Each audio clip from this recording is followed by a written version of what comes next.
আপনাদের সবাইকে স্বাগত জানাচ্ছি ইসলামী ব্যাংক পিএলসি ইনসাইডে। আপনাদের সাথে রয়েছি আমি রহমান রাশেদ। ভিগো ওয়্যার গার্ড প্রয়োজন মতো বাঁকানো যায়, অধিক চাপেও ভাঙে না। ভিগো।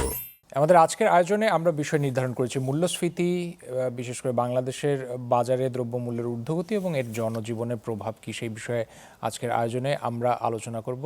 কথা বলতে আমন্ত্রণ জানিয়েছি স্টুডিওতে কনজিউমার্স অ্যাসোসিয়েশন অব বাংলাদেশ ক্যাবের সভাপতি জনাব AHZ শফিকুজ্জামান। জনাব শফিকুজ্জামান, স্বাগত জানাচ্ছি, অনেক ধন্যবাদ স্টুডিওতে আসার জন্য।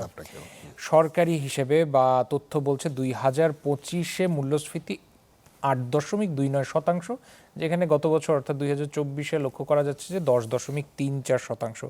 এই যে সংখ্যার তত্ত্ব বা মূল্যস্ফীতি বলা হচ্ছে, এটাকে কিভাবে মূল্যায়ন করবেন আপনি? প্রথমে আমাদের অনেক সময় আমাদের স্ট্যাটিস্টিক্স নিয়ে অনেকেরই আপনার অনেকটা দ্বিধাদ্বন্দ্ব আছে এবং সেটার ব্যাপারে অনেকের আস্থাও থাকে না। তবে যেটা প্রজেকশন করা হয়েছে এটা তো আমাদের বিবিএস থেকে এটি বিভিন্ন ডাটা সংগ্রহ করে করা হয় এবং আমাদের যেটি আছে আমাদের ফাইন্যান্স ডিভিশন এবং বাংলাদেশ ব্যাংক সহ এগুলোর সব কিছু অ্যানালাইসিস করে এবং অর্থনীতিবিদরাও দেখেন। তাই মূলত যেটি মূল্যস্ফীতি এটি আসলে জিডিপি গ্রোথের সাথে অনেকটাই অঙ্গাঙ্গিভাবে জড়িত এবং বিশেষ করে আপনারা যদি দেখেন গত 2-3 বছর আমাদের যে মূল্যস্ফীতির যে ট্রেন্ডটা ছিল এবং সেখানে বিশেষ করে আমাদের অত্যাবশ্যকীয় পণ্য যেটাকে বলে এসেনশিয়াল কমোডিটি, আমাদের যে ভোগ্যপণ্য, সেটি দেখা গেল যে অ্যাভারেজ যে মূল্যস্ফীতি তার থেকে কিন্তু এটিও আরও 1 পয়েন্ট বেশি ছিল এবং সেটি গত 2-3 বছর ধরে ডাবল ডিজিটে ছিল। এবং এই ইন্টারিম গভর্নমেন্টের আসার পর থেকে 2024-এর পরে 2025-এ মোটামুটি দেখা গেছে যে এটি একটি নিম্নমুখী ছিল এবং এটি 8-এর ঘরে ছিল। বাট আবার একটি যেটি ছিল যে এই গভর্নমেন্ট একটা প্রজেকশন করেছিল যে এই ডিসেম্বরে এটি অন্ততপক্ষে কমে প্রায় 6-এর ঘরে নামবে, কিন্তু সেটি আবার দেখা গেছে যে গত অক্টোবরের থেকে এই নভেম্বরে সেটি কিন্তু প্রজেকশনটা আবার 1.15 বেড়ে গেছে। তো এখানে একটা বিষয় যেটা খুব ইম্পর্টেন্ট, আমাদের যে জিডিপির গ্রোথ এটা কিন্তু আপনার 4 বা 5-এর ঘরে আছে এবং যেটি একটা সময় 8-এর ঘরে ছিল। তো সেখানে মূল্যস্ফীতি কিন্তু হবে, মূল্যস্ফীতি এটি ন্যাচারালি হবে, কিন্তু প্রবলেমটা হয়ে গেছে যে আমাদের কিন্তু আমাদের এই ইন্টারিম গভর্নমেন্টের সময় যে চ্যালেঞ্জটা ছিল আপনারা দেখেন অনেক এমপ্লয়মেন্টের সংখ্যা বেড়ে গেছে, দারিদ্র্যের হার আপনার অনেক বেড়ে যাচ্ছে। সেখানে যেটা দরকার যে আমাদের এই মূল্যস্ফীতির যেটা খাদ্য দ্রব্যের উপরে যে মূল্যস্ফীতির যে ইম্প্যাক্টটা পড়ে সেটি কিন্তু বলবো যে খুবই অ্যালার্মিং। এবং বিশেষ করে আপনারা যারা দরিদ্র জনগোষ্ঠী আছে, সেই দরিদ্র জনগোষ্ঠী যারা প্রান্তিক অবস্থায় আছে তাদের কিন্তু খাদ্যপণ্য আহরণের জন্য তাদের টোটাল ইনকামের কিন্তু 60 থেকে 65% কিন্তু ব্যয় করতে হয়। সেখানে যদি আমাদের এই দ্রব্যমূল্য বেড়ে গেলে সেটা আসলে তাদের জনজীবনে একটা ডাইরেক্ট প্রভাব পড়ে এবং সেই ক্ষেত্রে যে জিনিসটা দরকার ছিল যে সরকারের, সেটি হলো যে আমাদের ফিসক্যাল পলিসি এবং ফাইন্যান্সিয়াল যে আমাদের যে পলিসিগুলো, মনিটারি পলিসি যেটা, এটার সাথে কিন্তু একটা অ্যাডজাস্টমেন্টের ব্যাপার ছিল এবং সেখানে আমাদের যেটা সোশ্যাল সেফটি নেটের যে প্যাকেজটা আছে, মূলত আমরা দেখেন যে পিছিয়ে পড়া জনগোষ্ঠীর জন্য অনেক ধরনের সোশ্যাল সেফটি নেট আছে। সেখানে আপনার কম মূল্যে আপনার চাল বিক্রি করা হয়, আমাদের যেটা ওএমএস কার্যক্রম, টিসিবির পণ্য দেওয়া হয়। সেখানে কিন্তু একটা গভর্নেন্সের ইস্যু আছে। সেই গভর্নেন্সের ইস্যুটা কি, যে আমি কিছুদিন আগে যখন বাণিজ্য মন্ত্রণালয়ে কাজ করেছি বা সর্বশেষ আমি শ্রম মন্ত্রণালয়ের সচিব হিসেবে যেটা দেখেছি, সেখানে প্রান্তিক জনগোষ্ঠী কিন্তু খুব কষ্টে আছে। সেই জায়গাটায় আমরা এই যে সোশ্যাল সেফটি নেটের যে পুরো অংশটাও যদি আমরা সেই প্রান্তিক জনগোষ্ঠীকে দিতে পারতাম, যে অনেকগুলো ভাতা আছে বা খাদ্যদ্রব্য যেটা আমাদের সাবসিডাইজ রেটে দেওয়া হয়, টিসিবির পণ্য দেওয়া হয় 1 কোটি পরিবার, সেখানে 35 লক্ষ ভুয়া। তাই সেই জায়গায় কিন্তু আমার মনে হয় যে আমরা প্রকৃত লোককে দিতে পারিনি। আমাদের মূল্যস্ফীতির এটি বাস্তবতা এবং সেই জায়গাটায় আরেকটি বিষয় আছে, আমাদের দেশে যে আমরা যেটা উৎপাদন করি সেটির বিপণন ব্যবস্থা, আমাদের যেমন শাক সবজি থেকে শুরু করে আমাদের দেশে যেটা প্রোডাক্ট করি, বিপণন ব্যবস্থায় আসলে হাত বদলের ফলেও আমাদের যিনি উৎপাদন করেন এবং যিনি ভোগ করেন সেখানে কিন্তু একটা বিস্তর হাত বদলের ফলে দামটা বেড়ে যাচ্ছে। তো এই জায়গাগুলো কিন্তু অ্যাডজাস্ট করা দরকার। এবং এর সাথে সাথে আরেকটি আছে যে আমাদের পরিবহন কষ্টের কারণে ইভেন আমাদের বিভিন্নভাবে আমরা যেটা দেখছি, আপনারা নিউজে প্রচার করেছেন, চাঁদাবাজি বা এইসব কারণেও কিন্তু আপনার এই মূল্যস্ফীতির এই বিষয়গুলো কিন্তু একটার সাথে অঙ্গাঙ্গিভাবে জড়িত বলে আমি মনে করি। যখন যে সরকার দেশ পরিচালনা করেন তারা তো সবসময় দাবি করেই থাকেন যে ডাবল ডিজিট যদি মূল্যস্ফীতি হয়ে থাকে সেটাকে সিঙ্গেল ডিজিটে আনা যাবে। বিগত সরকারের সময় আমরা লক্ষ্য করেছি যে যখন তারা দাবি করছিলেন যে 7 থেকে 8-এর মতো শতাংশ মূল্যস্ফীতি রয়েছে, যেখানে কেউ কেউ বা সংশ্লিষ্টরা মনে করছিলেন সেটা 20% ছাড়িয়ে গেছে। এই সংখ্যাগুলোকে বা এই শতাংশের যে হিসেবটা দেয়া হয় সেগুলো আপনারা বিশ্বাস করেন? স্ট্যাটিস্টিক্স আপনি যদি দেখেন, আমাদের বিভিন্ন মন্ত্রণালয় যেগুলো আছে, কৃষি মন্ত্রণালয় আলুর উৎপাদন যেটা বলে, আবার বিবিএস এর ডাটা কিন্তু সেটার সাথে আপনার যায় না। আচ্ছা। তাই সেই জায়গাগুলোতে হচ্ছে কি যে এই যে আমাদের পরিসংখ্যানের যে এই যে আমরা ফ্যাব্রিকেটেড করা হয়, তাতে হয় কি যে আমরা প্রপার প্ল্যানিংও করতে পারি না। ধরেন আমার কোনো প্রোডাকশন যদি কোনো কিছু হয়, চালের ক্ষেত্রে হোক বা অন্য ক্ষেত্রে, সেটা যদি আমরা আসলে সত্যিকার অর্থে আমরা যদি এটি জানি যে আসলে প্রকৃতপক্ষে কত উৎপাদন হয়েছে, তখন কিন্তু আমাদের যদি ঘাটতি থাকে আমরা প্রপার টাইমে কিন্তু প্রয়োজনে আমরা আমদানি করে কিন্তু এই জায়গাটা নিয়ন্ত্রণ করা যায়।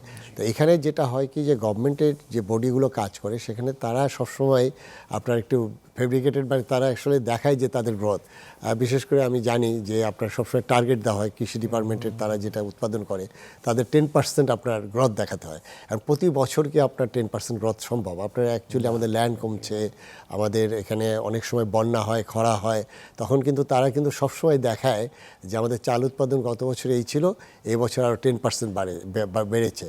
এবং এইবারে যেটা আমি একদম স্পষ্ট জলজান্ত উদাহরণ আমাদের পেঁয়াজের ক্ষেত্রে যেটা হয়েছে, তারা দেখিয়েছে যে পেঁয়াজ সাফিসিয়েন্ট উৎপাদন হয়েছে এবং সারপ্লাসের কথা বলা হচ্ছে, বাট দেখেন পেঁয়াজের কিন্তু প্রতি বছর 7 থেকে 8 লাখ টন ঘাটতি থাকে। কি এমন কিছু হলো যে এক বছরে তারা এই ঘাটতি কাভার করেছে, এবং সেই ঘাটতিটা কিন্তু আমরা আশেপাশের দেশ থেকে আমরা আমদানি দিয়ে পূরণ করতাম। এবং এখানে দেখেন যে আমাদের এই বছর পেঁয়াজ 150 টাকা, 100 টাকা থেকে 150 টাকা, এটা কিন্তু কয়েক মাস ধরে চলছে। এবং সেই জায়গাটায় যদি আমাদের পরিসংখ্যান সঠিক থাকতো এবং আমরা যদি দেখতাম যে এখন লিন পিরিয়ড, এই সময়টা আসলে পেঁয়াজের, আমাদের দেশের উৎপাদিত পেঁয়াজ আসলে অনেকটাই মার্কেট আউট হয়ে যায় এবং এটা আপনার প্রিজার্ভ করা যায় না, এটা অলরেডি গাছ হয়ে যায়। সেই ক্ষেত্রে আমরা যদি জানতাম যে হ্যাঁ আমাদের ঘাটতি আছে, তখন কিন্তু আমরা যেটা আইপি দেওয়া হয়, ইম্পোর্ট পারমিট দেওয়া হয়, সেটি কিন্তু আমরা আগে থেকে দিতে পারতাম। সেখানে আবার মন্ত্রণালয়গুলোর মধ্যে সমন্বয় হয়তো আছে, হয়তো Bangladesh trade and trade question analysis করে যেটা বললো বা বাণিজ্য মন্ত্রণালয় থেকে যেটা বলা হলো, সেখানে দেখা গেলো যে অন্য মিনিস্ট্রি, বিশেষ করে কৃষি মন্ত্রণালয়, তারা হয়তো কৃষকদের প্রোটেকশনের কথা ভাবে, কিন্তু রিয়ালিটিটা কিন্তু তা নয়। সেই জায়গায় আমি বলবো যে পরিসংখ্যানগত আমাদের যেটি আছে সেটার উপরে অনেক সময় আমরা নির্ভর করি না, এবং আমাদের যারা IMF বলেন, ওয়ার্ল্ড ব্যাংক বলেন, সেটা কিন্তু তারা আবার ভিন্ন, কিন্তু তাদের চিত্রটা কিন্তু ভিন্ন, তাদের ডাটাটা কিন্তু সবসময় ভিন্ন থাকে। নাম্বার ক্রাঞ্চিং এর যে অভিযোগগুলো আসে সেটা আসলে কতটুকু পর্যন্ত নেওয়া যায়, ওই হিসেবটা তাহলে কিভাবে হলে ভালো হয়, বা ভোক্তাদের জন্য সেটা আসলে কতটুকু লাভজনক? আমাদের ধরেন কিছু বিষয় আছে কিন্তু একটা সমন্বিত উদ্যোগ নেওয়া দরকার, এবং সেই জায়গাটি যেটা আছে বাণিজ্য মন্ত্রণালয়ের কাজ, কৃষি মন্ত্রণালয় বা আমাদের লাইভ স্টক মিনিস্ট্রি, সেখানে আমাদের ইম্পোর্ট ইস্যুতে আমাদের বাংলাদেশ ব্যাংকের ইস্যু আছে, আমাদের NBR এর আমাদের যেটা ট্যারিফ পলিসির বিষয়গুলো আছে, এই জায়গাটায় আসলে অনেক ক্ষেত্রেই সমন্বয়হীনতা আছে। কারণ হলো যে এখানে যে যেভাবে কাজ করে সে মনে করে যে তার বিষয়টা ইম্পর্টেন্ট, কিন্তু এটি যে সার্বিক অবস্থা, এখন ধরেন নর্মালি যেটা হয়, একটা ধরেন যে কোনো সরকারের জন্য সেটি হলো দ্রব্যমূল্য কিন্তু একটি খুবই সেন্সিটিভ একটা বিষয়। এবং আপনারা দেখেছেন যে আমাদের যে গত বছর যে আগস্টের যে আমাদের যে পরিবর্তনটা আসলো, সেখানে অনেক কিছুই এখানে পরিবর্তনের পিছনে দায়ী। তার মধ্যে কিন্তু দ্রব্যমূল্যর যে নিয়ন্ত্রণহীন ছিল, এটাও কিন্তু একটা অন্যতম দায়ী। এবং সেই জায়গায় যেটা আছে যে গত এই ইন্টারিম গভর্নমেন্ট যে 1.5 বছর, সেখানে কিন্তু যে এটা থেকে আমরা খুব বেশি বেরিয়ে আসতে পারিনি। এবং দ্রব্যমূল্য আমি বলবো সরকার থেকে বলা হচ্ছে যে অনেকটা নিয়ন্ত্রিত, কিন্তু আমি বলবো ভোক্তাদের পক্ষ থেকে আসলে আমাদের এখন দেখেন আপনার এই শীতের ভরা মৌসুমে কিন্তু সবজির দাম কাঙ্ক্ষিত মাত্রায় কিন্তু কমেনি, এবং সেখানে আমরা দেখেছি বিভিন্ন আইটেম, বিশেষ করে পেঁয়াজের কথা বললাম, মরিচের কথা বললাম, বা আদার সবজিগুলোও কিন্তু আমরা কিছুদিন আগেও 80 টাকা 100 টাকা করে কিনতে হয়েছে।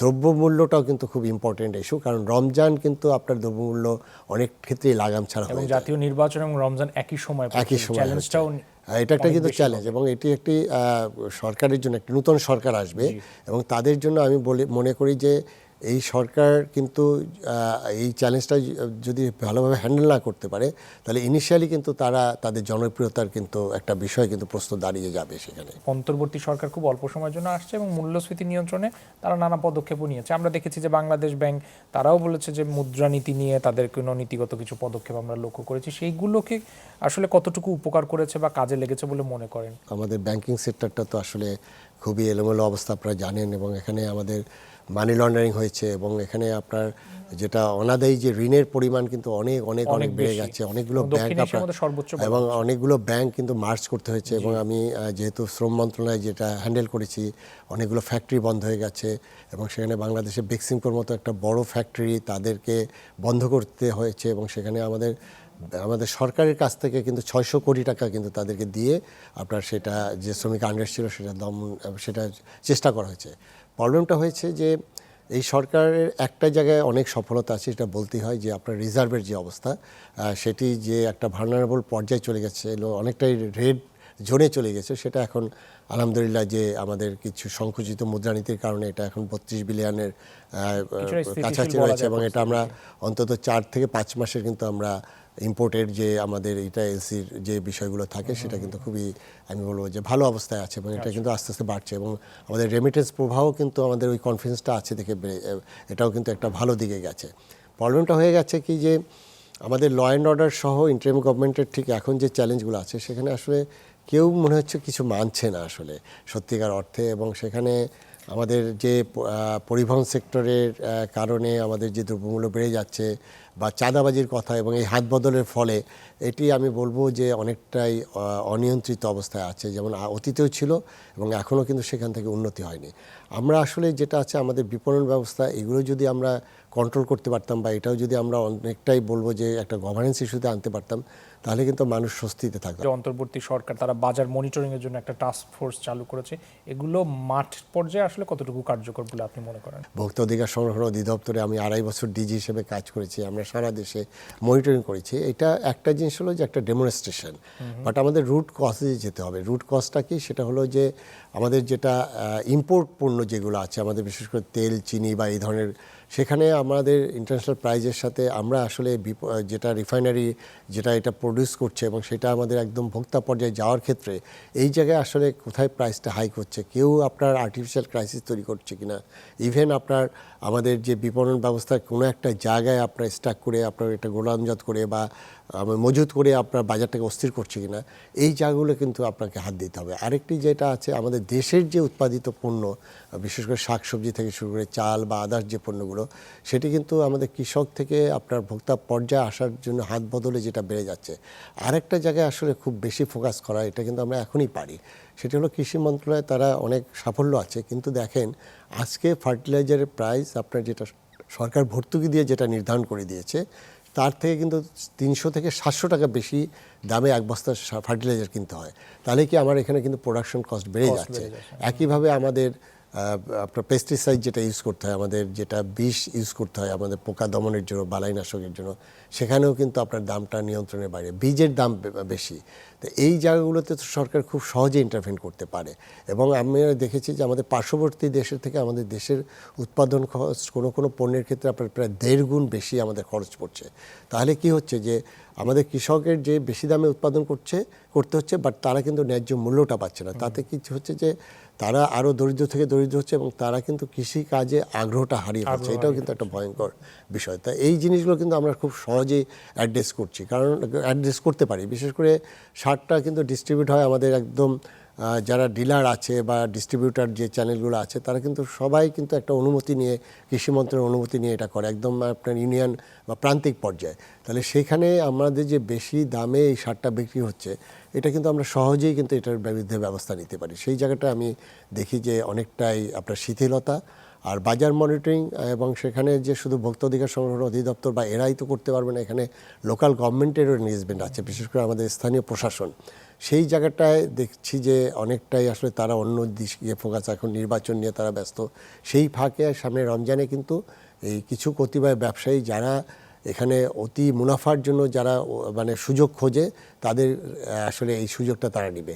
সেখানে আমি মনে করি যে ব্যবসায়ী কমিউনিটি তাদের যদি আমরা এনগেজ না করতে পারি তাহলে খুব বেশি সুফল আসবে বলে আমি মনে করি না। বাজার মনিটরিং এর কথা বললে বা ব্যবস্থাপনার কথা বললে সিন্ডিকেটের অভিযোগ সবসময় সামনে আসে, সে ব্যাপারে সরকার কেন বারবার পদক্ষেপ নিলেও সফলতার মুখ দেখে না? রিফাইনারিগুলো তারা 5-6টা কোম্পানি যেগুলো আমাদের ইম্পোর্ট করে যেগুলো প্রসেস করে আমাদের চা, চিনি, তেল বা এই ধরনের, সেখানে হয়তো তারা নিজেরা মিলে 4-5 জন মিলে যেটা করতে পারে বা মানে এখানে অনেক সময় এটা সম্ভব। কিন্তু আপনার যেমন আমাদের সবজি উৎপাদন হচ্ছে, এখানে হাজার হাজার লক্ষ লক্ষ কৃষকরা করছে, সেখানে আসলে সিন্ডিকেটটা কিভাবে কাজ করে সেখানে তো আপনি এটা করি না। কিন্তু প্রবলেমটা হচ্ছে কি যে আপনার যখন একটা চাহিদা বেড়ে যায় বা চাহিদার একটা তৈরি হয় বা একটি বৃষ্টি হলো বা একটা বন্যা হলো, তখন কিন্তু এই সবাই মিলেই এটা করে। সেই জায়গাটায় যেটা আছে যে আমরা কোনো জায়গায় মজুত করে বা কোনো জায়গায় আপনার সাপ্লাই চেনটাকে ডিস্টার্ব করে আমাদের চাহিদা এবং আমাদের সরবরাহের ক্ষেত্রে অনেক সময় আর্টিফিশিয়াল এটা ডিস্টার্ব করা হয়, সেই জায়গাগুলোতে আসলে ফোকাস করতে হবে। এবং সেটা আমাদের সিন্ডিকেট বা কেউ মজুত করে সেটার জন্য তো কঠিন আইন আছে, সেটা হলো আমাদের স্পেশাল পাওয়ার অ্যাক্ট আছে। সেই জায়গায় কিন্তু আমরা দেখি না যে চাল গোডাউনে আপনার হাজার হাজার বস্তা মজুত করে সেখানে অভিযান বা তাদের বিরুদ্ধে দু একটা যেটা অভিযান হচ্ছে, কিন্তু তাদের বিরুদ্ধে আসলে কঠোর ব্যবস্থা যেটা স্পেশাল পাওয়ার অ্যাক্টের সেটা মামলা কিন্তু আমরা হচ্ছে না। এখানে আইন প্রয়োগটা আসলে খুব কঠিনভাবে নির্ভরভাবে করতে হবে। সেই জায়গায় আমি দেখি যে শিথিলতা আছে। মূল্যস্ফীতি যেটা নিয়ে আপনি আলোচনা করছেন, সেখানে যারা উচ্চবিত্ত আছে এবং উচ্চ মধ্যবিত্ত যারা আছে তাদের কিন্তু খুব বেশি ইম্প্যাক্ট করে না, কিন্তু আসলে প্রান্তিক জনগোষ্ঠী যেটা সেটা যাতে তারা আমাদের সোশ্যাল সেফটি নেটের আওতা বাড়ানো হয় এবং সেই জায়গাটায় কেউ যদি আপনার এখানে বাজারটাকে অস্থির করার জন্য যারা করে, আমাদের ক্যাবের পক্ষ থেকে বলবে যে সরকার এখানে খুব কঠোর ব্যবস্থা নেবে, এটি আমাদের প্রত্যাশা। সবারই প্রত্যাশা থাকবে একটা নির্বাচিত সরকার দেশ পরিচালনার কাজে নিয়োজিত হবে, তাদের কাছেও নিশ্চয়ই আপনাদের একটা বক্তব্য থাকবে বা পরামর্শের জায়গা থাকবে। কি পরামর্শ দিবেন? দ্রব্যমূল্য নিয়ন্ত্রণ অথবা এই যে আপনার নকল ভেজাল, আমাদের যেটা নিরাপদ খাদ্য, এই বিষয়ে কিন্তু আমি কারো বক্তব্য খুব বেশি সুস্পষ্ট দেখছি না, বাট এটা কিন্তু খুবই কনসার্ন হয়ে যাচ্ছে। আমাদের যেটা ফেক প্রোডাক্ট, নকল প্রোডাক্টের জন্য কিন্তু আমাদের জনস্বাস্থ্য কিন্তু প্রচণ্ড হুমকিতে আছে। আর দ্রব্যমূল্য নিয়ে আসলে খুব স্পষ্ট কিন্তু কোনো নির্বাচনী স্তরে কারো বক্তব্য নেই। আসলে যেটা আছে ক্ষমতায় তো কেউ না কেউ যাবে, বাট আমি আশা করব যে আমাদের যে 18 কোটি মানুষ তারা কিন্তু প্রত্যেকেই কিন্তু এটার জন্য প্রত্যেকটাই আসলে তারা সাফার করছে। এবং সেই জায়গায় আমি দাবি তুলব আমাদের ক্যাবের পক্ষ থেকে, আমাদের ভোক্তাদের পক্ষ থেকে, যে জিনিসটা হলো যে আমাদের এই নির্বাচনে যারা তারা আসবে মানুষের কাছে, তারা স্পষ্ট কমিটমেন্ট করবে যে তারা সরকার গঠন করলে তাদের আসলে এই দ্রব্যমূল্য নিয়ন্ত্রণে তাদের সরাসরি প্ল্যানটা কি। কারণ আমরা গতকালকে যেটা শুনলাম, উই হ্যাভ এ প্ল্যান, আমরা সেই প্ল্যানটা আমরা দেখতে চাই। অনেক ধন্যবাদ জনাব শফিকুজ্জামান, তিনি কনজিউমার্স অ্যাসোসিয়েশন অব বাংলাদেশ ক্যাবের সভাপতি। তার সাথে কথা হচ্ছিল মূল্যস্ফীতি, দ্রব্যমূল্যের ঊর্ধ্বগতি এবং এর জনজীবনের প্রভাব নিয়ে। আজকের মতো শেষ করতে চাই আয়োজন। আপনারা দেখছিলেন ইসলামী ব্যাংক পিএলসি ইনসাইড। সাথে থাকার জন্য সবাইকে অনেক ধন্যবাদ।